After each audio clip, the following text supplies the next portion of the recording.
The United Kingdom is in the middle of a massive overhaul of its immigration rules. Seriously, over the last year, we've seen a whirlwind of changes that are making it much tougher for overseas workers to come to the UK. And you can really see the impact in one place in particular, the country's absolutely vital health and care sector. So what's actually going on and why? All right, let's kick things off with a pretty staggering number, over 170,000. Yeah, that's the estimated number of job vacancies in the UK's social care sector for 2025. We're talking about a sector that's already facing a huge labor shortage, a sector that's responsible for looking after the country's most vulnerable people. Which brings us to the big question we're digging into today.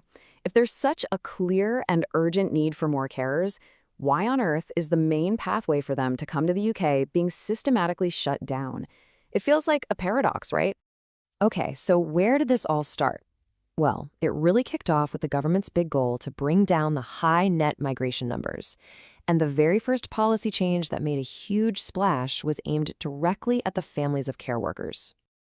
And wow, the change was sudden and it was big. Before March 11th, 2024, if you were a new care worker coming to the UK, you could bring your partner and your kids with you. But after that date, nope, that door was slammed shut. New applicants were banned from bringing their families or dependents. This was really the first major shot across the bow in this new strategy. And the effect? It was instant, and it was dramatic. Just look at the numbers. In the months right after the ban, visa grants for the main applicants, the care workers themselves, dropped by a massive 84% compared to the year before. It's pretty clear that telling people they couldn't bring their families stopped thousands from even bothering to apply. But that ban on bringing family? That was just the beginning. It was just the first wave. Soon after, an even more restrictive set of changes started rolling out. This timeline really paints a picture of just how fast everything is changing. You see the dependent ban in March 2024. Then, boom, a plan to stop new overseas sponsorships completely in mid-2025. And then, another hurdle in early 2026 with tougher English language tests. With each step, the door closes just a little bit more. Now, this sponsorship ban, you could argue this is the biggest change of all. Essentially, it cuts off the main supply line for care homes and other providers who've been relying on hiring staff from other countries. For so many of these employers, this is going to be a huge, huge challenge to deal with. And it's not just about bringing new people in. Even if an employer wants to hire a carer who's already in the UK on a different visa, the goalposts have moved there too. The minimum salary is going up, and there are new, higher skill requirements.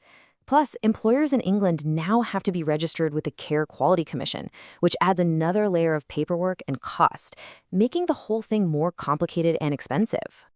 So you're probably thinking, okay, the main care visa is getting way tougher. What about other options for families to come to the UK? Well, guess what? Those routes are getting tougher too. And this is a really important thing to understand. These changes to the care sector aren't happening in a vacuum. They are absolutely part of a much bigger plan to reshape the UK's entire immigration system. And it's affecting all sorts of different visas. Okay, get a load of this number, £29,000.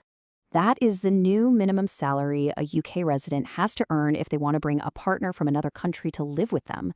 I mean, that is a massive leap from the old requirement of £18,600. It basically puts this option out of reach for a lot of people earning average wages. So when you see it all laid out like this in a table, the pattern is just undeniable. Look at it. Whether it's bringing your family, getting sponsorship from an employer, meeting salary minimums, or passing language tests, across the board, the bar has been raised higher and higher in a really short amount of time. So on top of all these rule changes, there's also a fundamental shift happening in the background. A tech shift that's going to change how the whole UK immigration system works for everybody. The UK is officially moving away from physical paperwork. Basically, say goodbye to those little visa stickers in your passport. The whole system is going digital with something called e-visas. By late 2026, a secure digital record will be the only way to prove your immigration status. This should make some things easier, sure, but it also means everyone, applicants, employers, even landlords, has to get used to a brand new system. Now, with all this talk about tightening rules, there is one interesting exception. After a lot of debate and a big review, the government announced that the graduate visa, that's the one that lets international students work in the UK for a bit after they graduate, is going to stay as it is, at least for now. So what's the big idea behind all of this? What's the master plan? Well, one way to put it is what this analysis calls a decisive pivot. The end goal is to bring down those overall net migration figures and, at the same time, really push employers to try harder to recruit and train people from right here in the UK. And that really brings us to the heart of the matter, doesn't it? The critical challenge ahead. As all these barriers for overseas carers get higher and higher, and the number of empty jobs in the UK's care sector just keeps on growing, you have to ask, how is that gap going to be filled? This isn't just a question about immigration policy anymore.